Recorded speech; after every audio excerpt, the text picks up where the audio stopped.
At 7:18 on a Thursday morning, I walked down my gravel drive and found two gray concrete barriers planted across it, with a black steel crossbar bolted between them. It was the only recorded driveway serving my home, and Vanessa Whitmore was standing beside it in polished shoes, holding an ivory envelope like she had come to collect rent. She gave me 72 hours to deed the HOA my 1.84 ACRE access strip. If I refused, she said, Briar Glen would enforce an $18,640 lien, begin foreclosure proceedings, and sell the land beneath my feet. 12 neighbors watched from the roadside. "You trespassing on association-controlled property," Vanessa said. "You already signed the settlement surrendering control of this drive. This is merely enforcement." She handed me a copy. The signature looked enough like mine to fool someone who had never watched me sign my name. I knew immediately that I had never touched that document. I gave it back and said 4 words. "Put it in writing." Months later, Vanessa sat under oath in a packed Bellwether County courtroom, still insisting I had signed willingly. Homeowners filled every bench. Bank representatives stood along the wall. Cream-colored letters covered the evidence table, most of them carrying Vanessa's own signature. She believed those papers proved she controlled my land. She had never read page 3. When Judge Harold Bennett finally opened the original agreement and asked Vanessa one flat question, the room went so quiet I heard a deputy's radio crackle near the door. Minutes later, 2 FBI agents entered through the rear doors and walked straight toward her table. Stay with me, because the way Vanessa's own signature brought federal agents into that courtroom is still discussed around the Bellwether County offices. But let me back up to where this actually started. My name is Ray Mercer. I was 58 years old, and I had spent 3 decades working as a civil engineering field inspector, checking grades, boundaries, permits, and the small printed details people assumed nobody would ever notice. Vanessa Whitmore made that assumption about me. Then she put it in writing. I had always kept records. It was not paranoia, and it was not sentiment. It was habit. Every building permit, contractor invoice, certified mail receipt, inspection photograph, tax statement, and property record went into a dated folder. The active folders stayed beside my scanner. The older ones went into a steel fireproof cabinet bolted to the floor of my home office. My father taught me that paper remembered what people found convenient to forget. The house itself was nothing grand. It was a cedar-sided place on 11 acres outside Cedar Ridge, Colorado, with a deep porch, a dented metal mailbox, and dark pines rising beyond the dry pasture. My father built the gravel drive when I was a boy, years before Briar Glen had beige stucco walls, decorative lamps, or a homeowners association. Back then, it was just our lane. In 1978, a developer bought the neighboring ground and needed limited access to a utility turnaround near the western edge of our property. My father agreed, provided the arrangement stayed narrow and clearly documented. The result was called the Road Maintenance and Access Agreement. Briar Glen residents could use a defined section of our lane to reach that turnaround, nothing more. I owned the ground beneath it. I paid the property taxes. For decades, utility trucks and the occasional homeowner used that short section without trouble, and nobody confused permission with ownership. Then Vanessa Whitmore became HOA president. Vanessa was a real estate broker with pearl earrings, immaculate blonde hair, and the posture of someone accustomed to being offered the best chair in the room. She had built her campaign around raising property values. Her presentation boards showed a gated entrance, expanded clubhouse parking, and fresh landscaping designed to make Briar Glen look more exclusive. The drawings had one problem. They used my land. The 1.84-acre strip gave her room for the entrance gate, a widened turn lane, and 14 additional parking spaces beside the clubhouse. It also appeared in the preliminary paperwork for a construction loan she wanted from Mountain Republic Bank. Without control of that strip, the project had an access problem and weaker collateral. Vanessa treated those details as temporary inconveniences. The first HOA meeting I attended was held at 6:30 on a Wednesday evening. 60 folding chairs faced a polished display board showing my gravel lane replaced by brick pillars and black iron gates. My house was barely visible in the rendering. It looked like something the artist had forgotten to erase. Vanessa stood beneath the plans in a cream blazer and described my property as the neglected remnant parcel. Then she looked directly at me. People like Mr. Mercer cannot be allowed to obstruct the responsible growth of a professionally managed community, she said. A few residents shifted in their chairs. Most stared ahead. I asked, "Is the board demanding that I transfer ownership?" "We are requiring cooperation," Vanessa said. That wasn't my question. Her smile tightened. "Yes, Mr. Mercer. The board's position is official." "Then I'd like a signed copy." She gave a small laugh and told the room that paperwork would not change reality. I did not argue. Reality had always done better with paperwork than without it. 9 days later, a certified envelope arrived. The demand was printed on ivory Briar Glen letterhead and signed in blue ink by Vanessa Whitmore as president. It ordered me to surrender the strip within 10 business days, citing landscaping plans, community safety, and what it called the HOA's long-standing control. But the first paragraph identified the disputed ground as Mr. Mercer's west access parcel. That phrase mattered.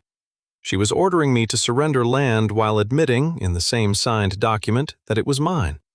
I wrote the delivery date in the upper right corner, scanned every page at 600 dots per inch, stapled the postal receipt to the original, and placed it in a fresh red accordion folder.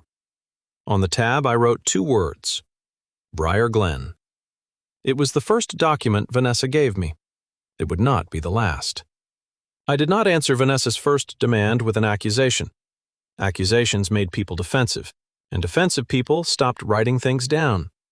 I answered with questions. In a certified letter dated April 12th, I asked whether the concrete barriers had been installed under formal board authority, whether Briar Glen claimed ownership of the ground beneath them, whether the association still relied on the 1978 Road Maintenance and Access Agreement, and whether the threatened lien and foreclosure action represented the board's official position. At the bottom, I added 1 sentence. For clarity, I requested that all future communication be made in writing. Vanessa called me twice that afternoon. I let both calls go to voicemail. Her third attempt came from the HOA attorney's office, and I declined that one too. Then I sent a short email repeating my request. 5 days later, her answer arrived. Vanessa confirmed that she had personally ordered the barriers. She said the board claimed full control of the drive, but she also wrote that Briar Glen's use had begun when my father granted the original developer permission in 1978. She called that permission evidence of the community's historic entitlement. It was not. A claim of adverse possession generally depended on use that was hostile to the owner's rights, not use that began and continued with permission. Vanessa had just signed a letter acknowledging both my father's ownership and the permissive origin of the HOA's access. I did not correct her. I dated the envelope, scanned the letter, and placed it behind the first demand. The barriers had been installed by Front Range Site Works, a small contractor from the next county. Their compact loader was still parked beside my cattle gate, and the operator had left a project clipboard inside the cab where it could be seen through the glass. I did not touch it. Instead, I photographed the loader, its company number, the tire tracks, the anchor bolts, and both barriers from every public angle. Each barrier measured 8 feet long, 30 inches high, and 24 inches deep. The steel crossbar sat 41 inches above the gravel. I recorded the coordinates with my field receiver and tied them to 2 existing survey monuments. The entire obstruction was inside my parcel. When the crew returned, I introduced myself to the supervisor, showed him my deed, and asked who had authorized work on the property. He looked at the recorded boundary map, looked at the barriers, and stopped smiling. "I was told the HOA owned all of this," he said. "Do you have that in writing?" He did. The work authorization described the location as Briar Glen Association property and directed the contractor to restrict all unauthorized vehicle access. It was signed by Board Treasurer Martin Vale. Martin had also approved the invoice for $7,860. I asked for a copy. The supervisor emailed it to me before his crew left. No shouting, no threats, just another document. 3 weeks later, a notice of assessment appeared in the Bellwether County Recorder's Index under my name. The total was $18,640. It included the $7,860 barrier invoice, $4,950 in legal expenses, a $3,500 safety penalty, and $2,330 in administrative and recording charges. The safety penalty was supposedly for repeated interference with an emergency access route. There had been no emergency route, no inspection, and no violation hearing. The notice also omitted the required parcel identification field under the county's recording standard, Form CC-401. Vanessa filed it anyway. Attached to the notice was her sworn affidavit stating that I had received written notice, appeared before a compliance panel, and exhausted my right to appeal. None of that had happened.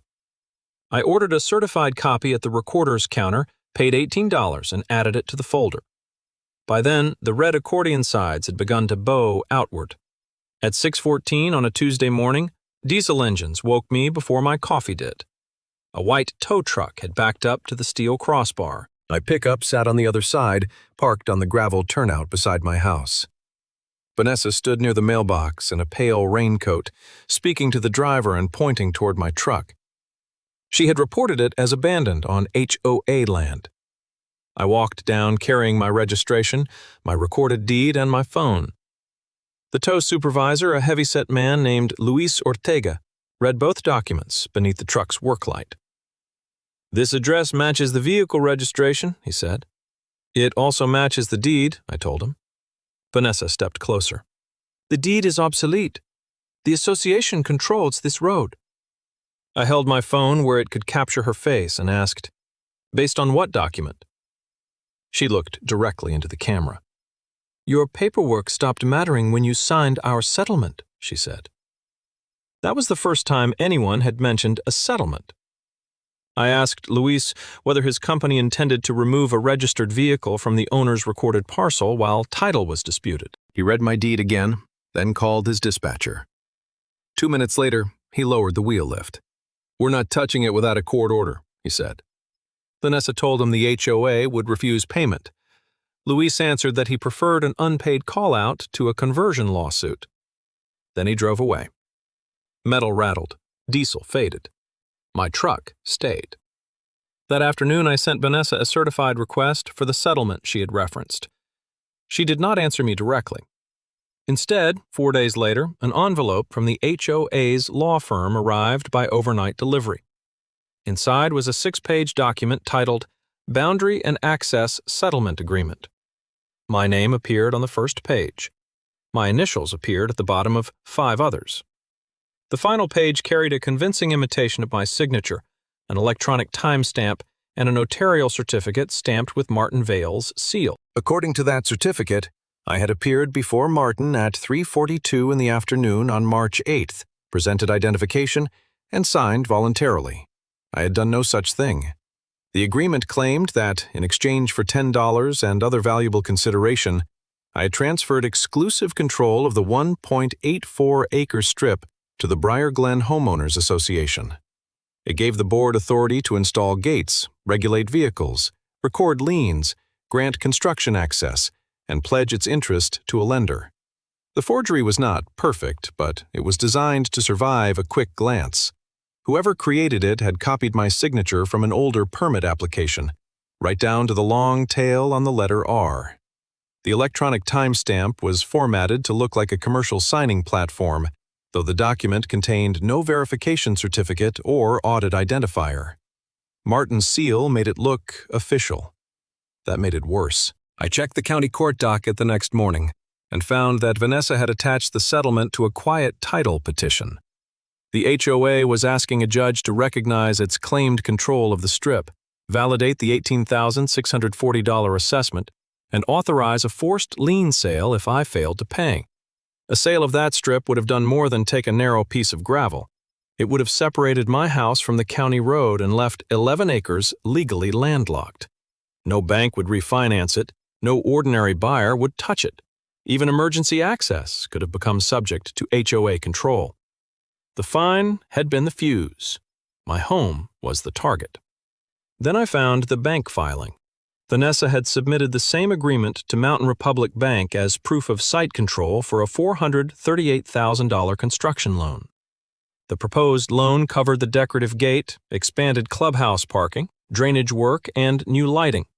My land appeared on the site plan as pledged access collateral. She had used my forged signature to support an application for money. I still did not accuse her at a meeting or confront her at the clubhouse. Public arguments created noise. I wanted confirmation. I prepared one final letter and attached a clean copy of the supposed settlement. My question was deliberately narrow. I asked Vanessa to confirm whether this was the exact agreement she had authorized, filed with the quiet title petition, and transmitted to Mountain Republic Bank. The letter went by certified mail with restricted delivery. Vanessa signed for it herself. Her response arrived 6 days later on ivory letterhead. She confirmed all 3 actions. She wrote that the agreement was authentic, binding, and approved under her authority as HOA president. She also confirmed that Martinvale had notarized my signature. Her final paragraph was pure Vanessa. Your rural theatrics will not stop professionals from completing a lawful community improvement, she wrote. She signed beneath that sentence in blue ink. I scanned the letter, saved 3 digital copies, and placed the original in the red folder. Then I set the forged settlement beside my older property file and began checking every citation against the source documents. The settlement referred to the 1978 agreement 9 times. It quoted its title, recording number, access description, and maintenance provisions. But one internal reference had been omitted from every summary and every exhibit. The omission was small enough to look accidental. It was not. Near the bottom of the original index, a single line directed the reader to page 3, section 4, subsection B. I opened the old agreement. Then I understood why Vanessa had never mentioned page 3. The original 1978 agreement was in the bottom drawer of my fireproof cabinet, inside a blue folder my father had labeled in block letters. The paper had yellowed around the edges, but the recorder's stamp was clear, and all 3 pages were intact. I read page 3 twice. Then I read it a 3rd time. Vanessa had built her barrier order, her lien, her quiet title petition, and a $438,000 bank application around an agreement she had never bothered to read to the bottom. Page 3 contained a limitation that had been recorded with the rest of the document nearly half a century earlier. I did not rely on my copy. The next morning I went to the Bellwether County Recorder's Archive and ordered 2 certified copies of the complete agreement. I also requested the original subdivision survey, the current tax plats, the developer's access map, and the 1978 recording receipt bearing my father's name. The clerk embossed each certified copy and attached a numbered verification page. That mattered. Vanessa could call the paper in my cabinet altered, incomplete, or misunderstood. She could not say the county's own archive had invented page 3 for me. Ownership still had to be established on the ground, so I hired an independent licensed surveyor named Calvin Shaw. I had never worked with him, and he had no connection to Briar Glen. That was intentional. Calvin spent 2 days locating monuments, checking bearings, and comparing the 1978 survey against the current tax plats. His crew placed temporary legal markers along the disputed boundary, using capped stakes and bright orange flagging. The result was not close. Both concrete barriers, the steel crossbar, the proposed entrance gate, and part of the planned clubhouse parking expansion sat inside my recorded parcel. At the widest point, Vanessa's design crossed the boundary by 47 feet. Calvin signed his report under Colorado license number 28741. His invoice came to $2,940, including fieldwork, records research, and a hearing-ready exhibit map. I paid it by check and placed the invoice in the folder. Then I began sending copies. At the county recorder's office, I submitted an affidavit of suspected forged instrument identifying the settlement, the false timestamp, and the signature I denied making. The affidavit did not erase Vanessa's filing. Recorders do not decide ownership. It placed a formal warning in the index so nobody could claim the document was uncontested. Mountain Republic Bank received a separate fraud packet by restricted certified delivery. It contained the forged agreement, Vanessa's signed confirmation that she had submitted it, the certified deed, Calvin's survey, and my work records showing where I had actually been at the supposed signing time. The bank's security department called 2 days later. I refused to discuss substance by telephone, so investigator Marisol Grant sent her questions through the bank's secure portal. I answered each one, uploaded the certified records, and preserved the message receipts. I also filed a criminal complaint with the Bellwether County Sheriff. I did not ask the sheriff to settle my boundary dispute. I reported a forged, notarized instrument bearing my name. Those were different things. The bank uncovered another difference. Vanessa had transmitted the agreement electronically as proof of site control to obtain money from a federally insured institution. That moved the issue beyond a local recording dispute. Mountain Republic referred the matter to federal investigators for suspected wire fraud under Title 18, Section 1343, bank fraud under Section 1344, and aggravated identity theft under Section 1028A. That did not mean agents swept in and saved my house. They did not. Special agents Elena Ruiz and Daniel Cross first contacted me through a written request for records. They collected certified copies, original email files, scanner metadata, and imaging data from the settlement. Later, through lawful process, they obtained bank communications and devices connected to the loan application. They never told me how to win my land case. They never promised an arrest. Their investigation concerned the forged identity document and the bank submission. My driveway was still blocked. My foreclosure date was still approaching. And Vanessa was still writing. Her next certified envelope contained a demolition notice for my cattle gate and mailbox. She claimed both structures interfered with an approved association entrance and gave me 5 business days to remove them.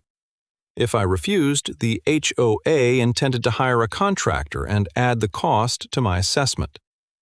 The same week, 14 Briar Glen households received a cream-colored neighborhood bulletin. It described me as an unstable squatter attempting to steal HOA property and warned residents not to engage with me.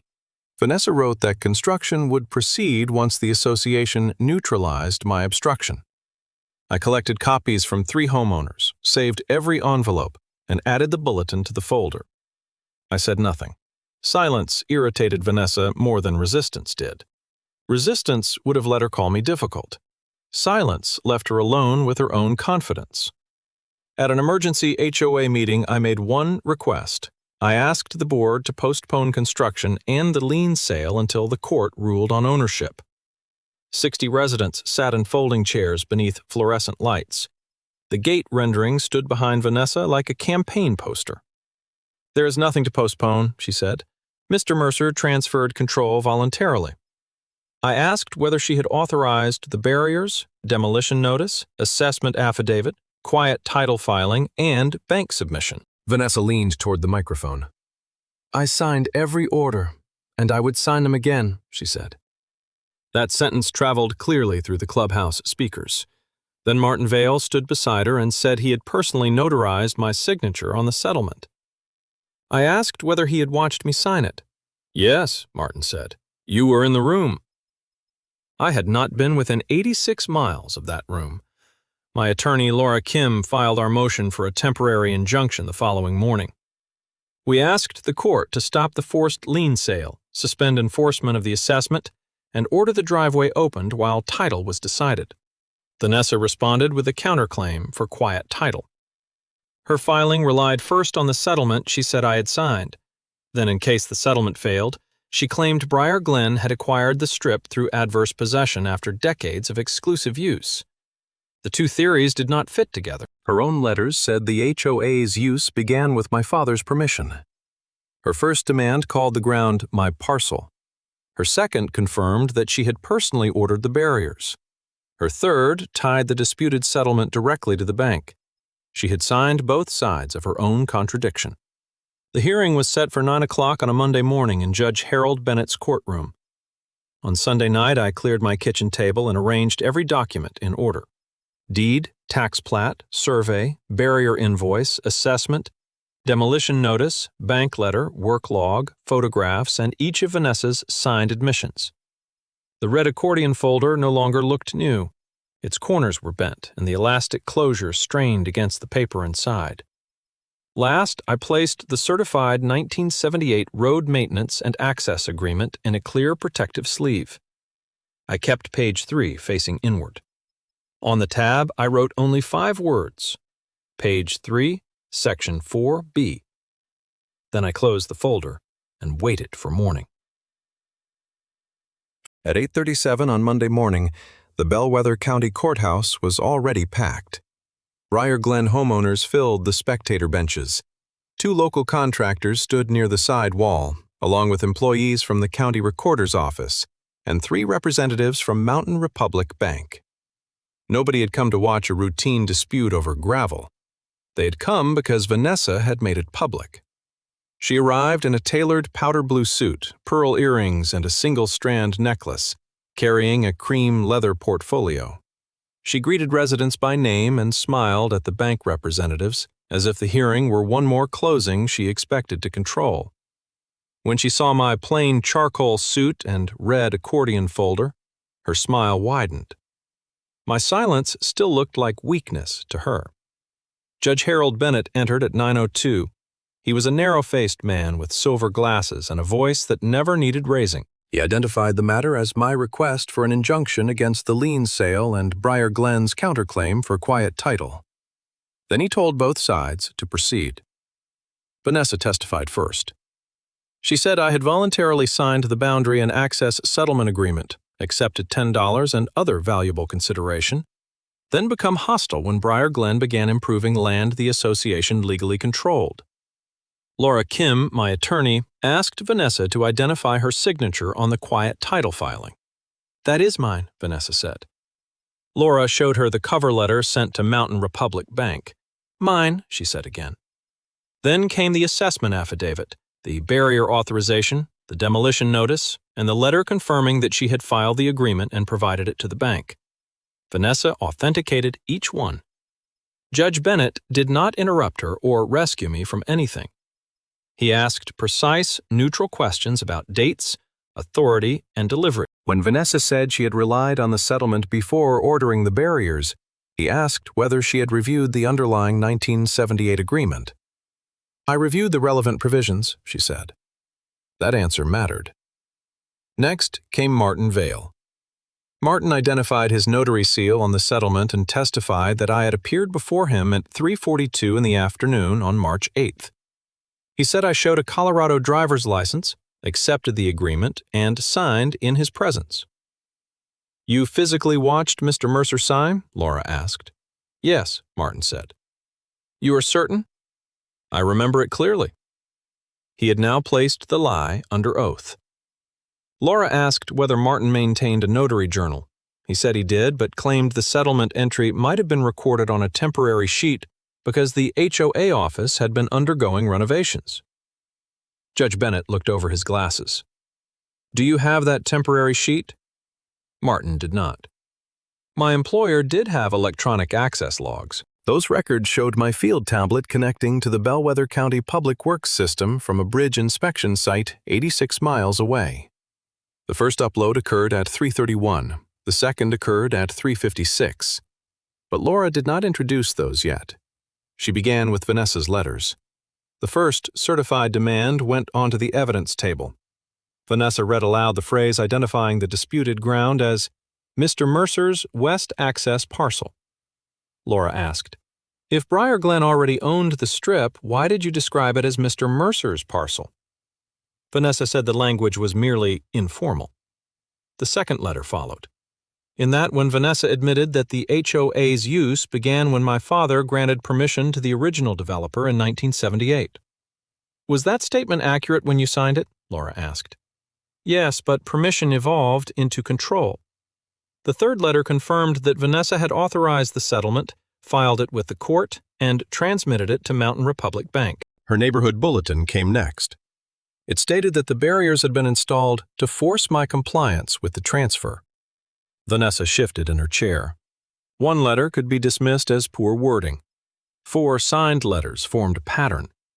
Then Calvin Shaw took the stand. Calvin explained how he located the original survey monuments, checked the recorded bearings, and tied his field coordinates to the current tax plats. His exhibit map appeared on a courtroom monitor, with my parcel outlined in red and the HOA improvements marked in blue. The barriers were inside the red line. So was the proposed gate. So was part of the clubhouse parking expansion. Calvin testified that the boundary was not ambiguous, and that Vanessa's design crossed it by as much as 47 feet. The county recorder's records supervisor testified next. She authenticated my deed, the tax plats, the 1978 recording receipt, and the certified road maintenance and access agreement. Then Laura showed her the supposed settlement. The supervisor identified 2 defects. The notarial block did not satisfy the separate acknowledgement required by the recorded access agreement. Worse, the parcel identification field had been copied from Lot 36, an unrelated HOA-owned landscaping tract near the clubhouse. The document claimed to transfer my access strip while identifying somebody else's parcel. Vanessa's attorney called it a clerical error. Judge Bennett wrote something on his pad. By then, the hearing had lasted almost 3 hours. Every paper on Vanessa's side pointed toward the settlement. Every paper on mine pointed back to the document she said she had reviewed. Laura lifted the certified 1978 agreement from its clear sleeve. She asked the record supervisor to verify the embossed seal, page count, recording number, and certification sheet. Then she handed it to the clerk, who passed it to Judge Bennett. He read the first page, then the second. Finally, he turned to page 3, section 4, subsection B.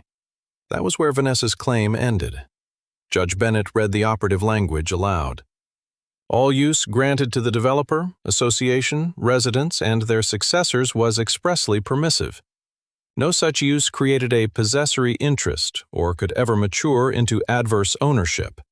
No gate, obstruction, conveyance, lien, pledge, or other encumbrance affecting the access ground would be valid without the fee owner's separately notarized written consent.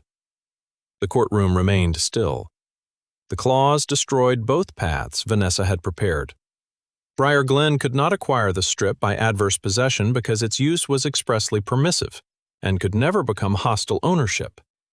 It could not rely on the settlement because the agreement required my consent in a separate notarized acknowledgement. There was no separate acknowledgement. Vanessa had cited the 1978 document 9 times. She had simply stopped reading before the part that controlled everything. Judge Bennett placed page 3 flat on the bench and looked at her.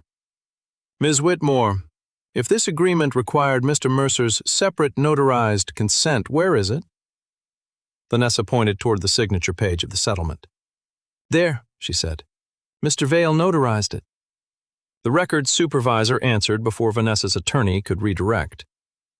That is a notarial certificate attached to the disputed instrument, she said. It is not the separately executed owner acknowledgement required by Section 4B. Laura then produced Martin's notary journal under subpoena. There was no entry for me on March 8th. There was no entry for me anywhere. That was when my work records came out. My employer's inspection log showed that I had checked in at the Elk River Bridge project at 1:12 that afternoon. A fuel receipt placed my pickup near the site at 2:47. Geotagged photographs showed me measuring a concrete bridge abutment at 3:39, 3 minutes before Martin claimed I had signed in front of him. The site was 86 miles from the Briar Glen clubhouse. I could inspect concrete quickly. Not that quickly. Marisol Grant from Mountain Republic Bank testified last. She confirmed that Vanessa had emailed the settlement as proof of site control and represented it as a condition supporting the $438,000 loan. The bank relied on that representation when it approved preliminary vendor payments. Judge Bennett recessed for 22 minutes. When he returned, nobody moved. He ruled from the bench that I held recorded title to the 1.84 ACRE strip. He enjoined the forced lien sale, declared the assessment unenforceable, voided the claimed transfer, and ordered Briar Glen to remove the barriers immediately under sheriff's supervision.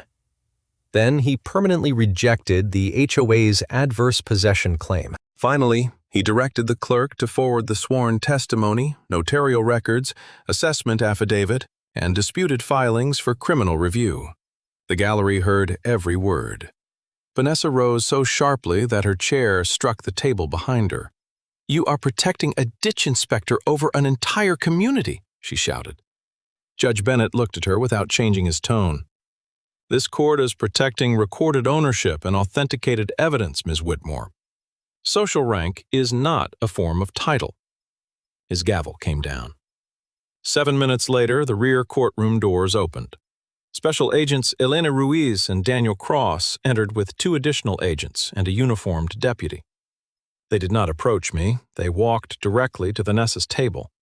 The federal investigation had not begun with Judge Bennett's ruling. It had already been built from the bank records, email headers, financial application, imaging data, false notary evidence, and the signed admissions Vanessa kept creating. The warrants had been sealed until they were ready to execute them. Agent Ruiz identified Vanessa Whitmore and informed her that she was under arrest pursuant to a federal warrant. Agent Cross stepped toward Martin Vale. Vanessa's face changed before she said a word. The confidence disappeared first, then the color. She demanded to know whether I had arranged it. Agent Ruiz told her to place her hands behind her back and began advising her of the charges, including bank fraud and aggravated identity theft. Martin stared at his empty notary journal. 14 homeowners watched from the benches. The bank representatives watched from the wall. County records employees watched as the deputy moved between the tables. Vanessa had wanted witnesses. She got them. The same letters she had demanded the judge accept remained spread across the evidence table, each carrying her blue signature. One admitted my ownership. One admitted permission. One tied her to the forgery. One tied the forgery to the bank. By the time the agents led her toward the rear doors, her own signature had become exhibit number 1. The consequences did not arrive all at once. They came in numbered orders, canceled checks, recorded judgments, and votes taken in rooms where Vanessa could no longer control the microphone. Mountain Republic Bank acted first. It canceled the entire $438,000 construction loan, froze the undisbursed account, and notified Briar Glen that no further payment would be released for the gate or clubhouse expansion. The bank also demanded reimbursement of $31,270 already paid to engineers, designers, and site contractors on the strength of the false land documents. No gate was built. 3 weeks later, Judge Bennett ordered a court-supervised HOA meeting at the Briar Glen clubhouse. A neutral attorney chaired it, and every vote was recorded in the minutes. The remaining directors removed Vanessa Whitmore as president and Martin Vale as treasurer. They rescinded every resolution connected to my property, waived the $18,640 assessment, and acknowledged that I had never received the hearing Vanessa claimed under oath had occurred. The board's next vote mattered to the people who had not participated. Instead of imposing a special assessment on innocent homeowners, Briar Glen filed a claim under its fidelity insurance policy for losses caused by dishonest officers. That policy funded the restoration work, subject to the insurer's right to pursue Vanessa and Martin later. I thought that was fair. Most of those families had purchased homes, paid their dues, and trusted the signatures at the bottom of official letters. They had not forged mine. At 8:10 on a Friday morning, 2 sheriff's deputies met a licensed contractor at my driveway. The black steel crossbar came down first. Then a loader lifted the concrete barriers from the gravel and placed them on a flatbed truck. The work took 1 hour and 46 minutes. Removing the barriers was easy. Repairing what they had damaged took longer. Their anchor points had scarred the lane, heavy equipment had carved ruts into the shoulder, and one barrier had cracked the base of my gate post. Under the civil order, Briar Glen reimbursed my $2,940 survey invoice and $11,600 in legal expenses. The association also paid $3,480 to restore the gravel, reset the drainage edge, and replace the damaged post. The money mattered. The public record mattered more. Judge Bennett's quiet title judgment was recorded against both parcels. It stated plainly that I owned the 1.84-acre strip and that Briar Glen had no right to sell, encumber, obstruct, or claim it.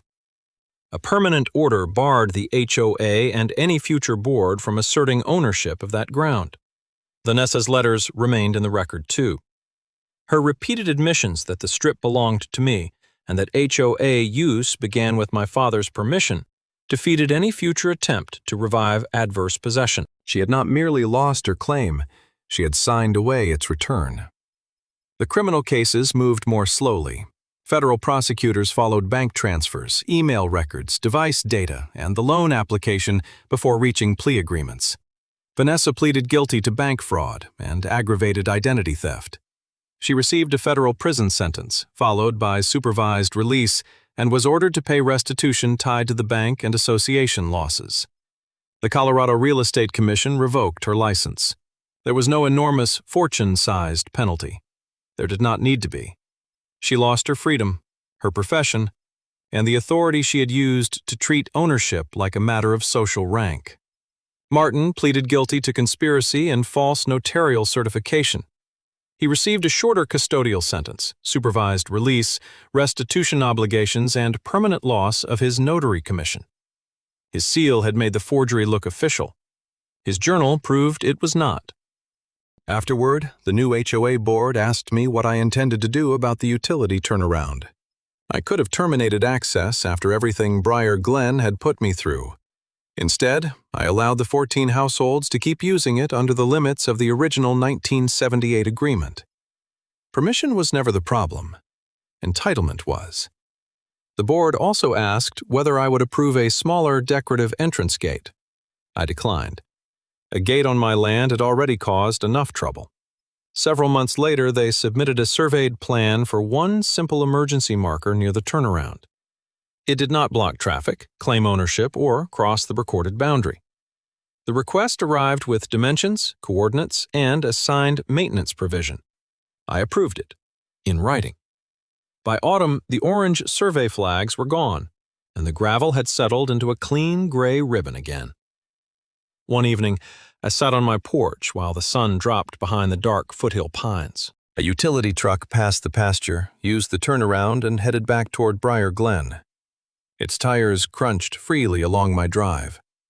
Inside my office, the red accordion folder was closed and returned to the bottom drawer of the fireproof cabinet. I kept it there, beside my father's original blue file, because victories deserve records too. Vanessa had believed volume could replace ownership, and confidence could replace consent. She was wrong. Documentation beats volume, and the quietest man on the road is often the one holding the map. Would you have offered Vanessa a second chance after what she did? Tell me in the comments. And if you have ever tangled with an HOA, share what happened. I read every story.